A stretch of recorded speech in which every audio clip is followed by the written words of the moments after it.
국내 코로나19 신규 확진자가 100명 안팎을 오르내리면서 거리 두기 1단계 완화에 대한 의견이 분분합니다. 네, 코로나19 브리핑 고려대학교 약학대학 김정기 교수와 자세한 이야기 나눠보겠습니다. 전화로 연결되어 있습니다. 교수님 나와 계십니까? 네, 안녕하세요. 네.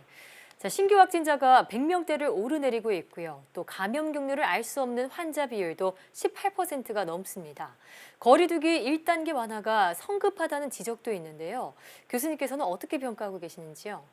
일단 보건당국에서 제시했던 기존의 사회적 거리두기 3단계에서 현재 상황은 한 50에서 100명 정도의 신규 확진자 규모를 보이고 있거든요. 예.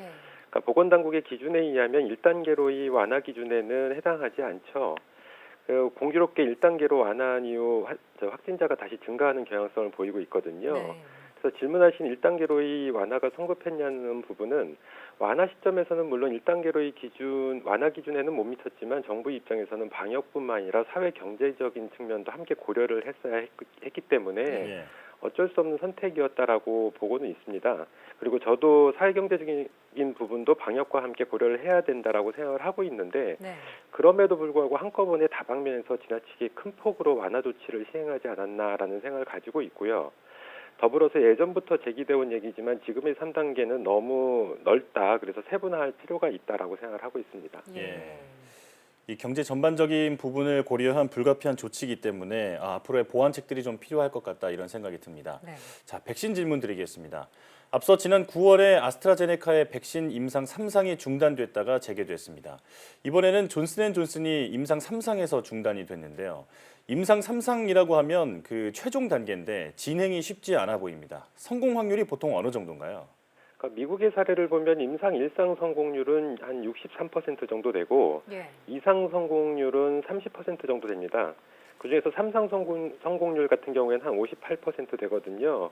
그 이후에도 3상을 종료한 후에 신약 승인까지의 성공률은 또 85% 정도 나오고 있기 때문에 종합해서 보면 임상 1상부터 신약 승인까지의 성공 확률은 한 9.6% 정도밖에 안 된다 이렇게 보시면 될 것 같고 네. 질문하신 그 임상 상삼 성공률은 다시 말씀드리지만 한 58% 임상 3상에 진입한 신약 중에서 한 58% 정도 된다 이렇게 보시면 될 것 같습니다. 예. 그렇군요. 자, 그런데 기존 백신 개발 기간과 비교하면요. 코로나19 백신 개발은 유례가 없을 정도로 짧습니다. 자, 이런 점도 임상 3상 중단에 하나의 영향을 미친 요소가 됐을까요? 아무래도 영향을 미칠 거라고는 보고 있습니다. 이제 기존 신약 대비 이번에 코로나19 백신 같은 경우에는 전체적으로 임상 1, 2상이 비교적 짧게 그리고 신속하게 진행된 점이 있거든요. 예. 그 얘기는 임상 1, 2상에서 제대로 검증이 이루어지지 않았을 수도 있다라는 생각을 가지고 있고 그렇다 보니까 기존에 나와 있는 성공 확률, 미국을 기준으로 했을 때 한 58% 임상 3상을 보이고 있는데 이거보다는 더 떨어질 거라고 예상을 하고 있습니다. 예. 즉 임상 시험 단계가 기존의 신약보다 신속하게 진행된 점은 일단은 긍정적이지 않다 이렇게 보고 있습니다. 그렇군요. 자, 국내에서도 백신 개발이 한창입니다. 국내 백신 개발 현황을 보면 해외와 비교해서 다소 뒤처져 있다 이렇게 볼 수 있는데요. 그래서 해외에서 먼저 상용화하면 국내 백신은 무용지물이 되는 것 아닌가 하는 우려도 나오고 있습니다. 어떻게 보십니까? 코로나19 백신이 해외에서 먼저 상용화된다고 하더라도 한꺼번에 대량으로 생산을 할 수가 없기 때문에 전 세계인을 대상으로 짧은 시간 내에 백신 공급은 어렵습니다. 예. 그래서 전 세계인의 일정 비율을 대상으로 백신 접종을 하는 데까지 걸리는 시간은 상당할 거라고 보고는 있고요. 더군다나 자연 감염에 의한 항체 지속 기간이 짧다라는 연구 결과들도 나오고 있기 때문에 네. 여기에 더불어서 돌연 변이에 의한 백신 효능 저하 현상도 예상이 되고 있거든요. 네. 그렇기 때문에 다소 늦더라도 국내에서 성공적으로 백신이 개발되고 상용화 된다면 국내뿐만 아니라 나아가서 해외의 이제 타 국가 국민들을 대상으로 한 백신 접종에 유용하게 사용될 수 있을 거다라고 기대를 하고 있습니다. 예. 예. 자, 그런가 하면 코로나19 재감염된 환자의 첫 사망 사례가 나왔습니다. 첫 감염 이후 생긴 면역과 또 항체의 지속성을 놓고 의문도 제기되고 있는데요. 어떻게 보고 계십니까? 일단은 코로나19 바이러스의 경우 자연 감염 후에 생긴 면역이 지속 기간이 짧다라는 점에서는 저도 동의를 하고 있는 부분이고요. 예. 근데 여기서 중요한 점은 과연 감염 후 생긴 면역, 그 항체가 얼마나 지속되느냐. 그러니까 최근 연구 결과에는 감염자의 한 50% 정도에서 한 3개월에서 5개월을 채 못 넘긴다라는 얘기도 나오고 있기 때문에 네.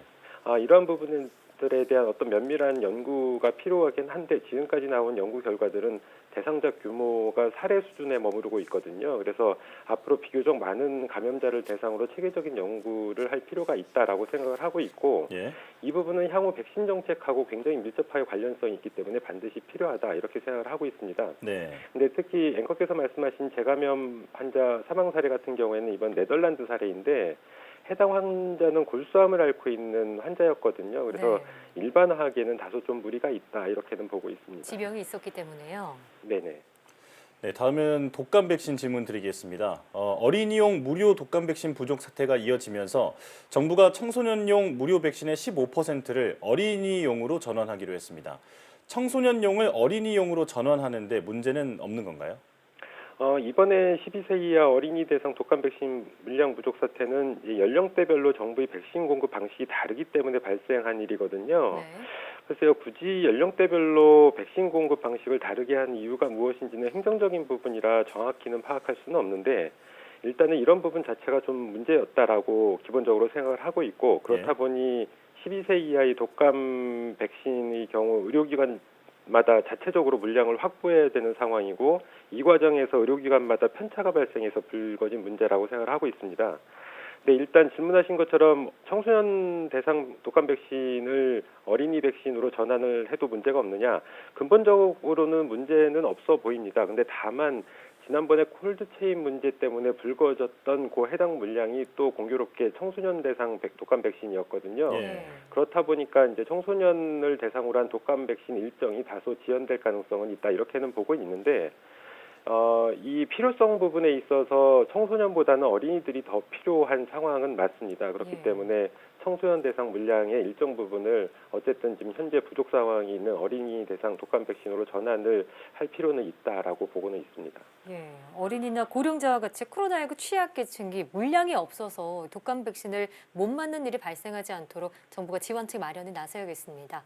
자, 지금까지 고려대학교 약학대학 김정기 교수와 함께했습니다. 교수님 오늘 말씀 고맙습니다. 네, 감사합니다.